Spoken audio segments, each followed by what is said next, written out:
Well, I was going to try to get that head on that Stihl. It did not work out. I took it to the Echo dealership and they couldn't figure it out either. And so this is what we came home with here. They made me a deal I could not resist on it. And this is my existing trimmer, and this is the new one here. It's gonna be my boys are gonna primarily use this trimmer right here. A little bit lighter, certainly less expensive than that. And speed feed head, everything should work very, very well on it. So we're excited to get it to use.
hot.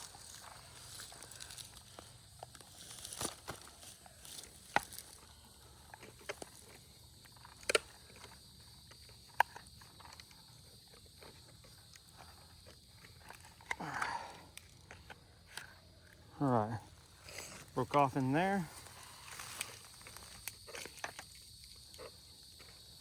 Tangled? What's that? Tangled? Nope, it just broke off because it was got just tangled, or it just broke off inside. When the string is not used, it's a lot easier because it's kind of hard to thread it through this hole right here sometimes. There it is. And then all you do is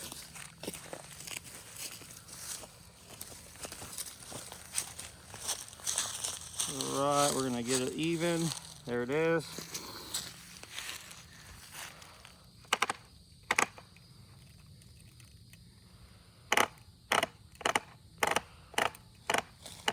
Can't beat that. A lot easier. We're back and going.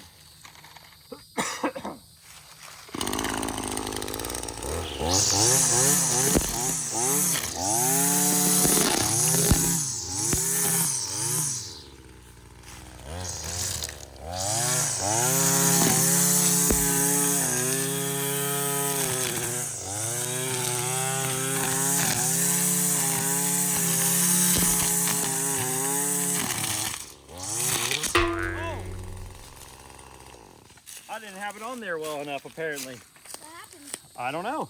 It's the first time I've ever had that happen. I must not have had it clipped on all the way. And you got it on film. Yeah. For the Nothing first wrong, time, I and mean. it was on film. So.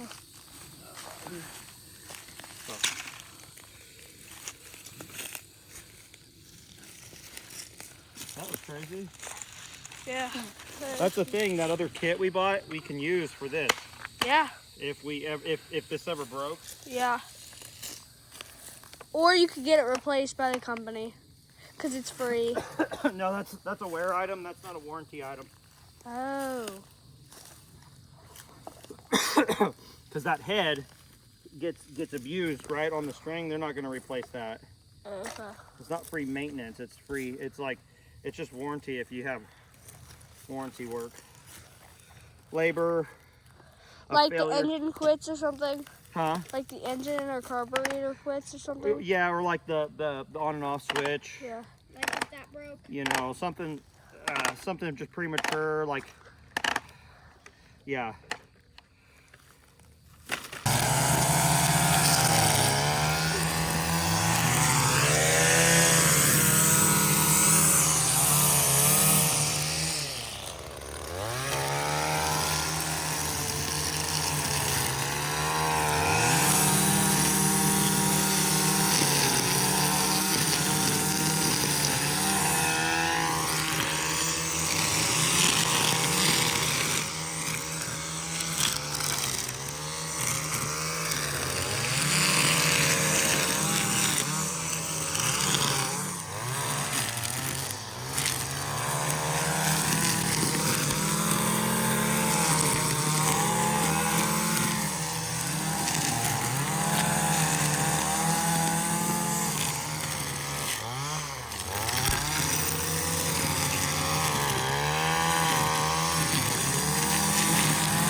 Thanks for watching that string trimming video.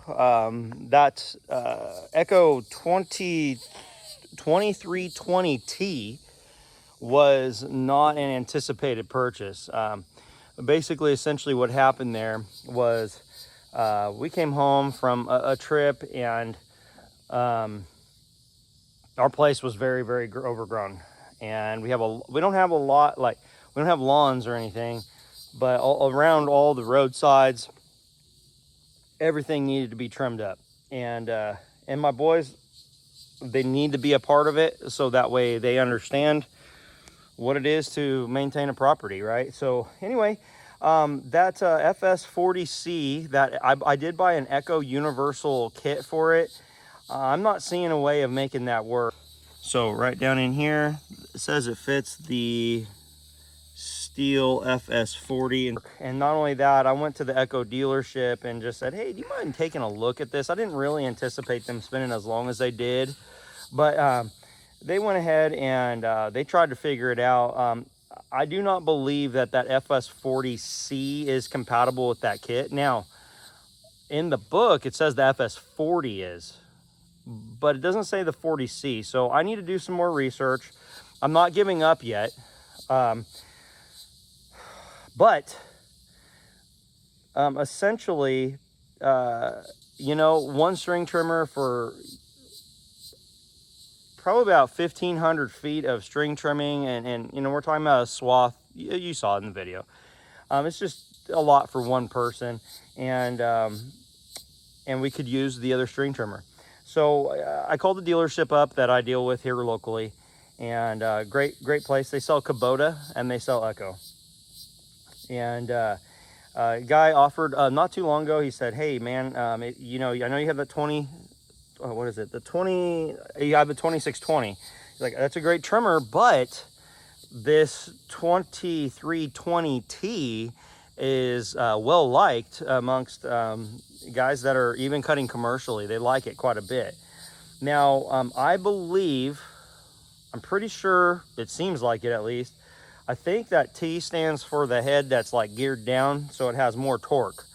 So as far as displacement, I think it's a little bit smaller than that 2620. By numbers, it sounds like it might be 23 cc, and the 2620 might be 26. I don't know. Who knows? They could be both 25 or whatever. But that 2620 has more time on it, and as all Echo engines are, I remember when I first got it, it was pretty tight feeling, and then as time's gone on, it just progressively runs better and better. And I think it's kind of at its peak. It's not necessarily declining. It's not improving. It just runs great. I've had it for a few years. Now this 2320, it runs great. It feels, again, kind of tight. I think what's going to happen though is with some time, that's going to loosen up, break in, and so forth. I want to go ahead and show some differences here. So here they are side by side. Very similar build. I think there's a lot of pieces that really do share same parts. Okay, I don't know exactly what the details are, like I said, but they are very similar looking. The head looks more compact, but that could just be the plastic being tighter up, right? Like the airbox and so forth just might be protruding more. It may not necessarily be larger. I don't know if the tank is the same size or anything like that, but this is a very nice unit. It feels very compact. Same exact, it looks and feels, at least looks like the same exact trigger mechanism there, everybody. Same, I'm gonna say it, I'm gonna call it, same dumb switch. It doesn't automatically reset to on. That would be a nice thing. I believe the Shindaiwas, or I don't know how you say their name, but I believe those ones have that switch that resets back to the on position. And what I mean by that is when you turn this off, when you hit stop, it stays there. And how many of y'all have pulled the pull start a few times wondering why it didn't start, and then you're like, oh yeah, I gotta turn it back on. Anyway, so that's kind of silly. This thing starts up really well. Remember, my 9-year-old is he's running this. Okay, he wants to do big boy stuff, and so I'm not gonna buy him a piece of junk, right? It's gonna be used by everyone in the family, including myself. Everything looks to be fairly similar. The head is different again, but I think honestly, I think it might just be bigger because I think there is a gear reduction type thing in there. What that does is that slows down the head speed and gives it more torque. So that way when it hits thicker material or lots of material, it slows down less. What that means though is I'm assuming the RPM is much less than this. Now, does it matter that the RPM's less? When I ran both of them, I picked both of them up and ran them. Honestly, I mean, it's nice to have that speed on that 2620, but the new one seemed like it just powered nicely through stuff. I don't know if one or the other is really any faster. Now, I've never felt as if this didn't have enough torque. Never felt as if it didn't have enough torque, okay? But at the same time, torque is good. Torque is good. This, guys, this trimmer right here was, I paid about $130 less than I would have paid for that if I bought that, okay? Now listen, it's a secondary trimmer. I've already got this one. The guy said, hey, you're gonna like this. So I bought it. I normally do a lot of research, right? Research it to death. And I did not do that in this circumstance, but I can tell you this, that, guys, I bought cheap bowling string trimmers and used them for years, MTD stuff, and they've done well. And I've been really happy with this SRM-2620. It's done great. So I figured try the other one. He said it's had good feedback. Same 5-year consumer warranty. Can't beat that, right? And also it uses the speed feed head. Hey, that is what I was after. My boy can do it. My wife can do it. It's very little learning curve. Also, when you have some sort of hiccup out when you're working, it's just easy to resolve quickly. That is the best thing. That is the best deal right there, right? Everyone's been standing there when they're hot and sweaty in the sun and their string got jammed up and they're trying to get it resolved and you just don't have patience for it. This thing's easy to use, everybody. Just easy to use. So, again, this right here, I want to say, he said my warranty runs out in like 2025. So I've had it, you know, 3.5 years or so, I believe. And then that's brand new today. And so I've got 5 years on that. Never had a single bit of trouble with this piece of equipment. I don't use it professionally. But it's, oh yeah, and by the way, that's a first. I just took my guard off today just to give it a shot, everybody. Boy, that really lightened up that head quite a bit. That lightened it up amazingly. That was really pretty nice. There's a little bit of a learning curve there, but not hard, I don't think. You know, one of the things is if you let too much line out, there's nothing to cut it. And the head slows down significantly. It's hard on it. And so you kind of, you know, get it on some concrete, some asphalt or rock or whatever, and just shorten it up a little bit. And it works great. I really do like it quite a bit. So I'm going to leave the guard on the other one because, again, that one's going to be tended for right now. It's going to be probably used more by my other family members. Hey, everybody, thanks for watching. Hope this was interesting to you. Again, this was a completely unexpected video. I wasn't planning on doing this, but I figured, hey, I bought a piece of equipment. May as well go ahead and show you how it worked. I got that 2320T for $264 out the door here in Oklahoma. It is a shop I deal with.